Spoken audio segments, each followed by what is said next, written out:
Hello everyone, welcome back to our channel. I hope you are doing good. So आज हमारा mock test number 3 है, ठीक है। Economics, computer and general science topic जो है आपका फाइनेंस अकाउंट असिस्टेंट एग्जाम में। तो उस पे हमारे ऑलरेडी जो है 2 पार्ट अपलोडेड हैं हमारे चैनल पे, तो आप जाके चेकआउट कर सकते हैं। ये आपका मॉक टेस्ट नंबर 3 रहने वाला है ऑन दीज 3 सेक्शंस। तो 10 क्वेश्चंस आपको ईच सेक्शन से मिलने वाले हैं आज की वीडियो में। आउट ऑफ 30 आप हमें बताइएगा कि आपका स्कोर कितना रहा है एट द वीडियो एंड, ठीक है। तो स्टार्ट करते हैं। फर्स्ट क्वेश्चन है, non stick cooking utensils are coated with which of the following, ठीक है। तो जो नॉन स्टिक आपको पता है घर में भी यूज़ होते हैं यूटेंसिल्स, तो उन पे किस चीज़ की कोटिंग की जाती है? ए ब्लैक पेंट, बी पीवीसी, सी टेफलॉन, डी पॉलीस्टीरीन। तो इसका राइट आंसर है ऑप्शन नंबर सी, ठीक है। टेफलॉन की कोटिंग जो है वो की जाती है on non stick utensils. Second question, which of the following nutritional deficiencies causes the condition of osteoporosis, ठीक है। तो osteoporosis आपको पता ही है विटामिन एंड डेफिशिएंसीज में से क्वेश्चन है, ठीक है। तो ये osteoporosis जो होती है कंडीशन, ये किस न्यूट्रिशनल डेफिशिएंसी की वजह से होती है? तो ए है कैल्शियम, बी कार्बोहाइड्रेट, सी प्रोटीन, डी फैट। तो इसका right answer option number A, ठीक है। कैल्शियम की कमी से जो है ना ऑस्टियोपोरोसिस बीमारी होती है, ठीक है।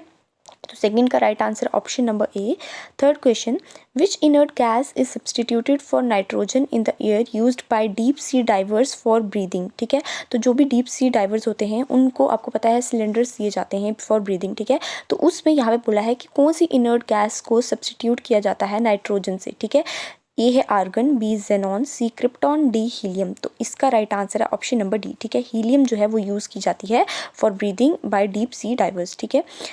फोर्थ क्वेश्चन है, light year is the measurement of. तो लाइट ईयर किसकी मेजरमेंट है ये सबको पता होना चाहिए। तो ए है speed of aeroplane, B stellar distances, C speed of light and D speed of rocket. तो इसका right answer option number B, ठीक है। स्टेलर डिस्टेंसेस जो होते हैं ना, काफ़ी बच्चे लाइट की स्पीड लिख के आते हैं, तो ये गलत है। स्टेलर डिस्टेंसेस जो होते हैं डिस्टेंस को मेजर करने के लिए जो होता है, एस्ट्रोनॉमिकल डिस्टेंसेस, उनको मेजर करने के लिए लाइट ईयर जो है वो यूज़ किया जाता है, ठीक है। फिफ्थ क्वेश्चन है, carbon, diamond and graphite are together called. तो इन तीनों को एक साथ जो है क्या बोला जाता है? एलोट्रॉप्स, आइसोमर्स, आइसोमॉर्फ्स या आइसोटोप्स। तो इसको बोलते हैं एलोट्रॉप्स, ठीक है। तो फिफ्थ का राइट आंसर है ऑप्शन नंबर ए। सिक्स क्वेश्चन, मैं काफ़ी स्पीड में चल रही हूँ ताकि आपको जो है टाइम वेस्ट ना हो, क्योंकि एग्जाम काफ़ी क्लोज है सबके, ठीक है। तो सिक्स क्वेश्चन है, galvanised iron sheets have a coating of A lead, B chromium, C zinc, D tin. तो सिक्स का right answer option number C, ठीक है। गैल्वेनाइज्ड आयरन शीट्स जो होते हैं ना, उस पर जिंक की कोटिंग की जाती है, तो ऑप्शन नंबर सी जो है वो राइट आंसर है। Seventh question, LPG consist mainly of which of the following, ठीक है। तो आपको पता है जो हमारे घरों में एलपीजी गैस यूज़ होती है, तो उसमें कौन सी 3 गैसेस जो हैं उनका यूज़ किया जाता है? तो ए है methane, ethane and hexane, B ethane, butane and hexane, C methane, hexane and ethane and D methane, butane and propane. तो इसका right answer option number D, ठीक है। Methane, butane and propane, MBP जो है वो use की जाती है एलपीजी गैसेस में, ठीक है। तो ऑप्शन नंबर डी जो है वो हमारे 7th क्वेश्चन का राइट आंसर है। 8th question, what is laughing gas? तो लॉफिंग गैस कौन सी गैस होती है? ए है nitrous oxide, B carbon monoxide, C sulphur dioxide, D है हाइड्रोजन पेरोक्साइड। तो इसका right answer option number A, ठीक है। नाइट्रस ऑक्साइड जो होता है वही लॉफिंग गैस होती है, ठीक है। 9th question, which of the following diseases is caused by the bacterium Yersinia pestis, ठीक है। तो यर्सीनिया पेस्टिस जो बैक्टीरियम है ये कौन सी डिजीज़ कॉज करता है? तो ए है chicken pox, B plague, C rubella, D mumps. तो 9th का right answer option number B, ठीक है। प्लेग जो है वो कॉज होता है यर्सीनिया पेस्टिस बैक्टीरियम से। 10th question and last question of general science section, which of the following is a water soluble vitamin. तो इनमें से वाटर सॉल्युबल विटामिन कौन सा है? बी है, ए है, डी है या के है? तो ऑप्शन नंबर ए जो है हमारा 10th का राइट आंसर है। आपको पता होना चाहिए बी एंड सी जो हैं ये वाटर सॉल्युबल विटामिन हैं, एंड के, ई, डी, ए जो हैं ये फैट सॉल्युबल विटामिन हैं, ठीक है। तो ये आप सबको पता होना चाहिए। ऑप्शन नंबर ए जो है 10th का राइट आंसर है। नाउ हमारे जो इकोनॉमिक सेक्शन है वहाँ से क्वेश्चन रहेंगे 10, ठीक है। आई होप सबका 10 आउट ऑफ 10 स्कोर रहा है जनरल साइंस सेक्शन में।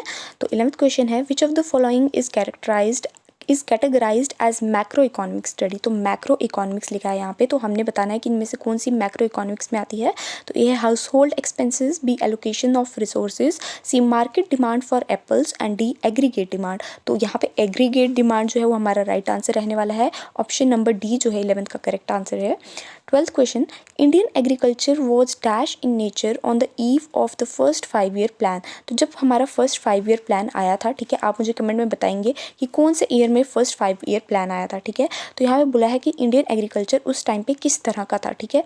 ए backward and qualitatively traditional, B technologically advanced, C developed and economical, D quantitatively advanced. तो यहाँ पे राइट आंसर है हमारा ऑप्शन नंबर ए, ठीक है। उस टाइम पे बैकवर्ड और क्वालिटेटिवली ट्रेडिशनल जो था हमारा इन नेचर था इंडियन एग्रीकल्चर, ठीक है।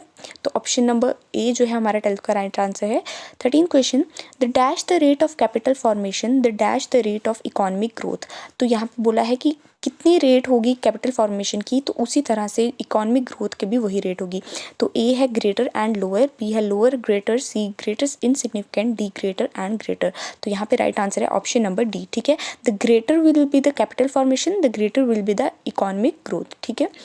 14th question, real time gross settlement, ये सबको पता होगा, RTGS, ठीक है, इज़ मैनेज बाय। तो ये कौन मैनेज करता है? A Government of India, B Asian Development Bank, C World Bank, या D Reserve Bank of India. तो इसका right answer option number D, ठीक है। रिजर्व बैंक ऑफ इंडिया जो है वो RTGS को मैनेज करता है, ठीक है।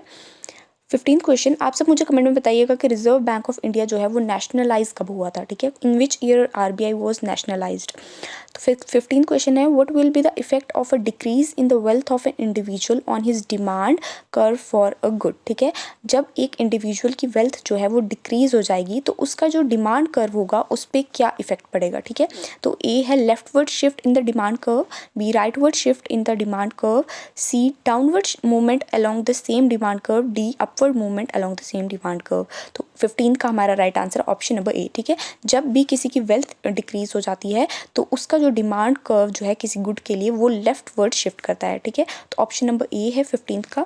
16th question, stage 3 of law of variable proportions is also called the stage of negative returns because. तो आपको पता है जो लॉ ऑफ वेरिएबल प्रोपोर्शंस है, ठीक है, वहाँ पे मार्जिनल प्रोडक्ट, टोटल प्रोडक्ट, ये सब यूज़ होते हैं। तो उसमें इन्होंने पूछा है कि स्टेज 3 जो होती है उसको law stage of negative returns भी बोलते हैं। तो ऐसा क्यों बोलते हैं? A marginal product of the variable factor is positive during this stage, B fixed factor is too much relative to the variable factor, C marginal product of the variable factor is negative during this stage, और D marginal product of the fixed factor is negative। तो इसका right answer option number C, ठीक है। जब भी यहाँ पे stage 3 आती है ना तो जो भी मार्जिनल प्रोडक्ट होता है वेरिएबल फैक्टर का वो नेगेटिव हो जाता है इस स्टेज में, ठीक है, इसलिए इसको स्टेज ऑफ नेगेटिव रिटर्न्स भी बोलते हैं। तो ऑप्शन नंबर सी जो है वो 16th का राइट आंसर है। 17th question, variable cost of production are also called. जो भी वेरिएबल कॉस्ट ऑफ प्रोडक्शन होते हैं, मैंने लास्ट वीडियो में आपको इस पे एक क्वेश्चन ऑलरेडी करवाया था, आई होप सबने वीडियो देखी होगी इकोनॉमिक्स के सेक्शन में। तो यहाँ पे अब पूछा है कि वेरिएबल कॉस्ट जो होती है प्रोडक्शन की उनको क्या बोलते हैं। तो ए है फिक्स्ड कॉस्ट, बी है प्राइम कॉस्ट, सी ओवरहेड कॉस्ट, और डी है संक कॉस्ट। तो इसका राइट आंसर है ऑप्शन नंबर बी, ठीक है, इनको हम प्राइम कॉस्ट बोलते हैं। तो यहाँ पे एक्सप्लेनेशन है कि variable cost are the cost that change as the quantity of goods और services that a business produces changes, ठीक है। तो इसलिए इनको प्राइम कॉस्ट बोला जाता है। ऑप्शन नंबर बी जो है 17th का राइट आंसर है। 18th question, what is the total value of all final goods and services that a economy produces during a given year accounting for inflation, ठीक है। तो यहाँ पे बोला है कि जो भी फाइनल गुड्स, ठीक है, यहाँ पे मेन जो फोकस करने वाला पॉइंट है कि फाइनल गुड्स बोले हैं, ठीक है। तो जो भी फाइनल गुड्स एंड सर्विसेज जो इकोनॉमी प्रोड्यूस करती है एक गिवन ईयर में, तो उनको हम क्या बोलते हैं, ठीक है। ए है पोटेंशियल GDP, बी है nominal GDP, C actual GDP, D real GDP। तो 18th का right answer option number D, ठीक है, इसको हम रियल GDP अकाउंट करते हैं, ठीक है। तो ऑप्शन नंबर डी जो है वो 18th का राइट आंसर है।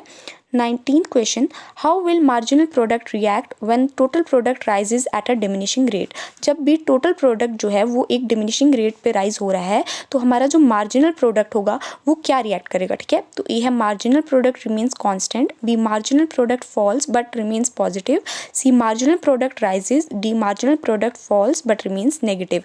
तो हमारा 19th का right answer option number B, ठीक है। जब भी हमारा टोटल प्रोडक्ट जो है वो एक डिमिनिशिंग रेट पे राइज कर रहा है, ठीक है, उस टाइम पे मार्जिनल प्रोडक्ट जो है वो फॉल करना स्टार्ट कर देता है, लेकिन अभी ये पॉजिटिव ही रहता है, ठीक है। At last it goes negative, ठीक है, 0 होने के बाद। तो यहाँ पे हमारा बी जो है वो राइट आंसर है 19th का। 20th question, and this one is the last question of economics, उसके बाद हमारा कंप्यूटर का सेक्शन स्टार्ट होगा। तो 20th क्वेश्चन है, which of the following options includes machinery, work plants, equipments, new technology, factories, buildings and goods that are design to increase the economy's potential, ठीक है। तो बेसिकली यहाँ पे पूछा है कि ये सब जो चीज़ें हैं, ठीक है, ये किस में आती हैं, फिक्स्ड कैपिटल में आती हैं, वर्किंग कैपिटल में आती हैं, कैपिटल प्रोडक्टिविटी में आती हैं या इंफ्रास्ट्रक्चर में आती हैं। तो आपको पता होना चाहिए कि जो भी हमारी मशीनरी होती है, वर्क प्लांट होते हैं, जो भी बिल्डिंग्स होती हैं, ठीक है, यहाँ पे तो ये सब हमारी आती हैं फिक्स्ड कैपिटल में। तो ऑप्शन नंबर ए जो है वो हमारा 20th का राइट आंसर है। ठीक है, नाउ कंप्यूटर सेक्शन स्टार्ट हो रहा है।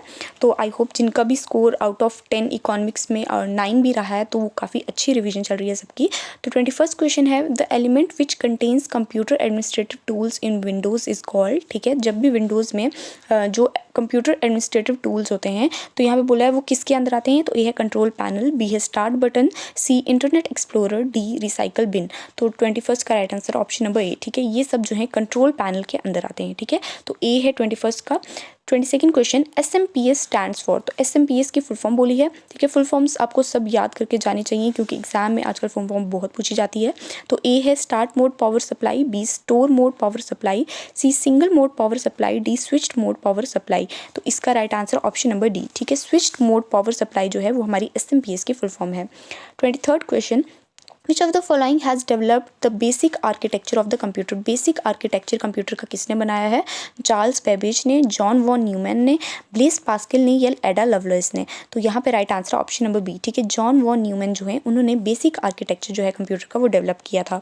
24th question, what are the numbers in base 16 called. ठीक है, तो जो भी बेस 16 के नंबर्स होते हैं उनको हम क्या बोलते हैं? ऑक्टल सिस्टम बोलते हैं, B decimal system, C hexadecimal system, D binary numbers. तो बाइनरी तो बिल्कुल नहीं है, ऑक्टल हमारे 8 होते हैं। ठीक है, एंड यहाँ पे राइट आंसर है ऑप्शन नंबर सी। ठीक है, हेक्साडेसिमल जो है उनको बेस 16 नंबर जो है बोला जाता है। ठीक है, तो इसका डी राइट आंसर है। 25th question, which of the following is और आर कंप्यूटर एप्लीकेशंस। तो इनमें से कंप्यूटर एप्लीकेशन कौन सी है? फर्स्ट है डाटा प्रोसेसिंग, सेकंड है बिजनेस ट्रांजैक्शन, सी है वीडियो कॉन्फ्रेंसिंग। तो ये तीनों हमारी जो है ना कंप्यूटर एप्लीकेशंस हैं। तो ऑप्शन नंबर डी जो है हमारा राइट आंसर 25th का। First, second and third, these 3 are computer applications. ठीक है, 26th question, super computers are used in which of the following areas. Super computers का हम किन में से किस एरिया में यूज़ करते हैं? वेदर फोरकास्टिंग में करते हैं, क्वांटम मैकेनिक्स में करते हैं, ऑयल एंड गैस एक्सप्लोरेशन में करते हैं। तो हमारा ये तीनों जो हैं इसमें यूजेज आता है सुपर कंप्यूटर्स का। ठीक है, तो यहाँ पे ऑप्शन नंबर डी जो है वो ही करेक्ट है। 1, 2 एंड 3 ये तीनों करेक्ट आंसर हैं। ठीक है, तो 26 का डी राइट आंसर है। 27th question, what is the full form of JPEG with respect to image file formats. तो जब भी हम इमेज फाइल फॉर्मेट की बात करते हैं तो JPEG की फुल फॉर्म क्या आती है? तो ए है joint photo experts group, B joint photographic experts group, C joint photo expert graphics and D joint photo efficient group. तो यहाँ पे बी जो है वो हमारा राइट आंसर है, जॉइंट फोटोग्राफिक एक्सपर्ट्स ग्रुप। और ये क्वेश्चन काफ़ी बार JKSSB ने पूछा है। ठीक है, तो 27th का right answer option number B. 28th question, which of the following maps IP addresses with the domain names of the website. तो यहाँ पे अब डोमेन नेम आ गया है तो आपको ये पता होना चाहिए। तो ए है URL, बी है FTP, सी है DNS, डी है HTTP। तो इसका राइट आंसर है ऑप्शन नंबर सी। ठीक है, डोमेन नेम्स से जब भी रिलेटेड आएगा तो आपका DNS ही रहेगा। DNS की फुल फॉर्म क्या है? Domain name system. ठीक है, हमारा यहाँ पे ऑप्शंस में दिया है URL, तो URL की फुल फॉर्म है यूनिफॉर्म रिसोर्स लोकेटर। FTP की है फाइल ट्रांसफर प्रोटोकॉल। ठीक है, एंड HTTP की तो मैंने लास्ट वीडियो में भी सबको करवाई थी। ठीक है, 29th क्वेश्चन है, which of the following is called primary memory of a computer. तो इनमें से प्राइमरी मेमोरी कौन सी है कंप्यूटर की? ए है रैम, बी है एक्सटर्नल हार्ड डिस्क, सी है पेन ड्राइव, डी है CD और DVD ड्राइव। तो ये सबको पता होना चाहिए, बेसिक क्वेश्चन है। ऑप्शन नंबर ए जो है वो करेक्ट आंसर है। ठीक है, रैम जो होती है हमारी मेन मेमोरी या प्राइमरी मेमोरी होती है कंप्यूटर की। 30th question and last question of today's video. I hope सबको वीडियो अच्छी लगी होगी। तो what is the FTP in data communications. तो मैंने FTP की ऑलरेडी अभी आपको फुल फॉर्म बता दी है। तो इसकी फुल फॉर्म क्या होगी? Option number D. ठीक है, file transfer protocol is the full form of FTP। ठीक है, तो thank you so much for watching the video. I hope आपको वीडियो अच्छी लगी होगी। आउट ऑफ 30 आपका कितना स्कोर रहा है आज की वीडियो में ज़रूर बताइएगा हमें कमेंट करके। And if you are new to our channel then do subscribe to our channel. And आपको PDF अगर चाहिए तो आप हमारे टेलीग्राम चैनल पर विजिट कर सकते हैं, वहाँ पर आपको PDF मिल जाएगी। Okay, so thank you so much.